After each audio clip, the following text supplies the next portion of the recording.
Unfortunately for Alabama fans, they were reminded of a lesson that darn near everybody in college football knows about and is cognizant of, that Alabama fans haven't had to worry about for a very, very, very long time. For essentially 15 years.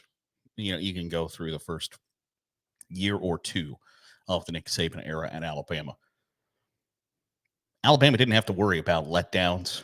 Alabama didn't have to worry about coming off a big win and keeping the focus and maintaining that momentum, keeping their eye on the prize of being 1-0 that week. It just didn't happen under Nick Saban, and that might be his biggest accomplishment. Not the SEC titles, not the national championships, the fact that he could get 18, 19, 20, 21, 22-year-old in 2023, since 2020,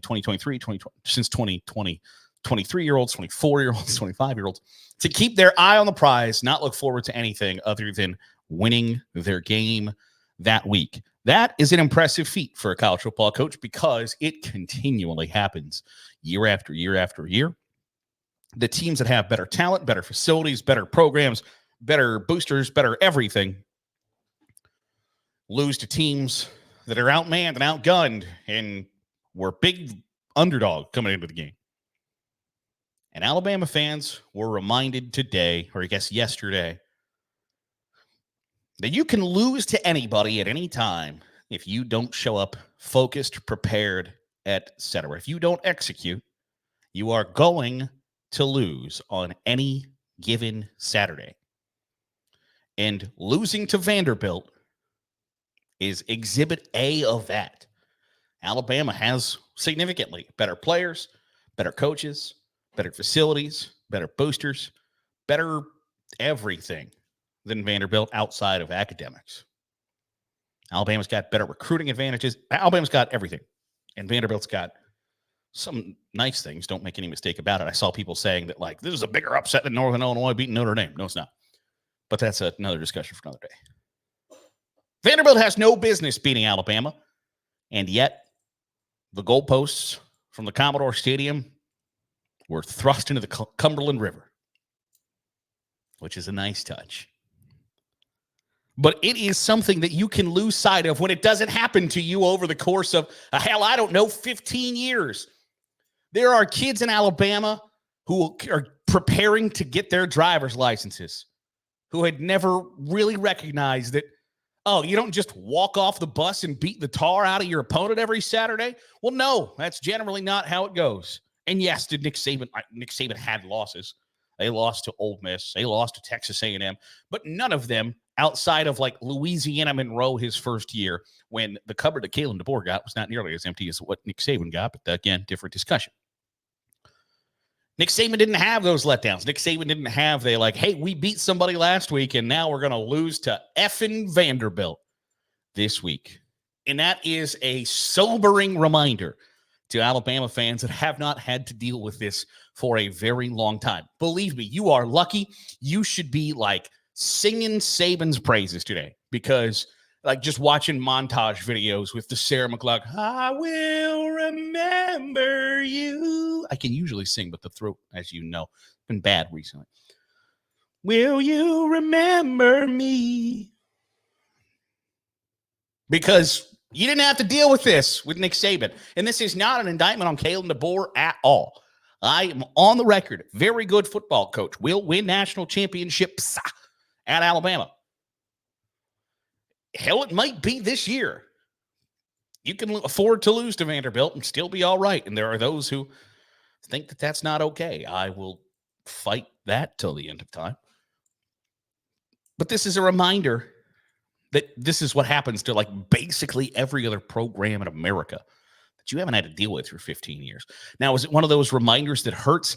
Yeah, it's like remembering why you have to fry bacon with a shirt on. It sucks when you remember oh, yeah, God, I forgot about that. Don't want to do that again. And your hope should be hopefully Alabama doesn't have to deal with that again. Hopefully that's not something we are dealing with again in the Kalen DeBoer era. Hopefully this is Kalen DeBoer's UL Monroe. Because I don't know that there's really if you were to look at Alabama's schedule as a whole, I don't think you can count that. Outside of potentially Mercer in Western Kentucky, outside of Mercer, there is not a more embarrassing team for the Crimson Tide to lose to on a Saturday in 2024. Guess it is to lose to Vanderbilt. And they lost to Vanderbilt. And that stinks if you're an Alabama fan. But it's one of those like, oh, yeah, I guess we're kind of reminded that we've had it really good for a really long time. And it's real easy to freak out and think that the sky is falling, that we hired the wrong guy. He's going to waste Ryan Williams. I understand that we are in the overreaction business. But on this one, I think the overreaction should be like, man, Nick Saban sure was real good at this, wasn't he? Because that should be your takeaway, I think, ultimately. Going on the road and winning in conference is really, really, really hard.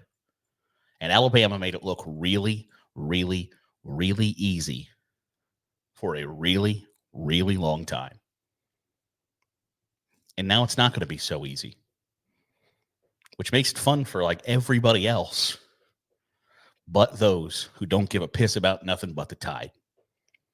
Luckily for Alabama, they were not alone in those who got beat on Saturday that thought they had no business getting beat on Saturday. Believe me, I'm not thrilled with the idea that Alabama and Tennessee, two teams who I told you on Thursday were like, yes, these are contenders. These are national championship caliber teams. Both lose to Vanderbilt and Arkansas on Saturday. One where Nico Iamaleava looks like he's just nonchalantly jogging out of bounds on the final play of the game. And that's one of those things that you just deal with a young quarterback. It's just like, hey, buddy, time and place, awareness, IQ. Nope. I'm just going to jog out of bounds here with the clock running out so we don't get another shot to beat Arkansas, who I'm on the record. They are not good. The Razorbacks are not good. They aren't. And instead of Tennessee, Alabama, the third Saturday in October, being this gigantic, massive matchup, it now turns into teams that lost to Arkansas and Vanderbilt. Is Arkansas 4-2? Yes. Are there 4 wins against Arkansas, Pine Bluff, UAB, who's coached by Trent Dilfer, who can't get out of his own way? Might talk about that this week. Auburn, and now Tennessee. Is that win over Tennessee impressive? Yes, absolutely. Not a good week for teams that I thought were SEC contenders. I felt on Saturday at like 4 o'clock. I'm like, all right, good. Okay. I said Mizzou was a pretender. They got their ass kicked by Texas A&M. This is great. I look like Nostradamus. Then Alabama and Tennessee lose. And I still look, I look dumb on Thursday and on Saturday about 4 o'clock, and I still look dumb now. But I was at least felt good about myself predicting that Mizzou is not like Mizzou. And again, Mizzou can probably still make the college football playoff. They probably need to lose again. But I told you they were pretenders. They looked like it on Saturday, but then so did Alabama and so did Tennessee. So what do we know after the first Saturday in October? Nothing, which is why college football is fun. Time for the Sunday Stiff Arm Trophy update. This is when I tell you what my hypothetical Heisman Trophy ballot would look like through this point of the season. Do I have a Heisman Trophy ballot? No. I'd like one, and this is what it would look like. Ashton Jeanty from Boise State is the best player in college football, and it is a hill I am willing to die on. Ashton Jeanty on Saturday had 13 carries for 186 yards and 3 touchdowns in the Broncos win over Utah State. That's 14.3 yards per carry, which is slightly above his season average of 11 yards per carry. Ashton Jeanty rushed for now over 1,000 yards on his 90th carry of the season. He has 1,031 yards and 16 touchdowns. That is a fantastic year for 95% of FBS running backs. And he's got those stats through the first Saturday in October. And part of those, like, he didn't play in the second half against Portland State, where he only had 127 yards and 11 yards per carry. He didn't play a whole lot in the second half against Utah State on Saturday, where he had 186 yards, 14 yards per carry, and 3 touchdowns. Name me a better player in college football right now. I'll fight you to the death that it's Ashton Jeanty. But he deserves to be at the top of your Heisman list. I think Travis Hunter remains in the Heisman Trophy race. I mean, Colorado didn't play on Saturday, so he didn't do anything to help or hurt his Heisman Trophy candidacy.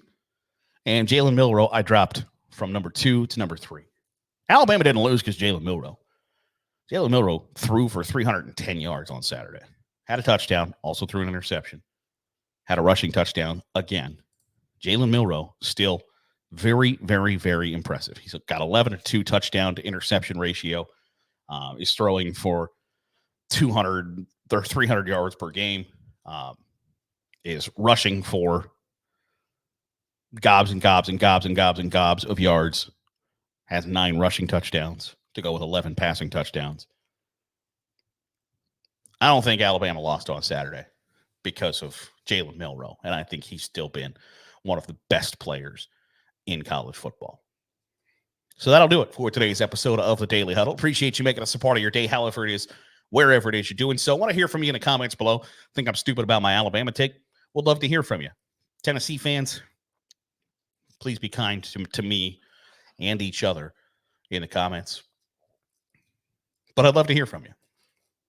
If you're watching here on YouTube, hit the subscribe button. Make sure you're getting all the great college football content we're pumping out. Listen on the podcast feed. Drop a 5-star review. Goes a long way in helping out the channel. See you tomorrow for another episode of the Daily Huddle.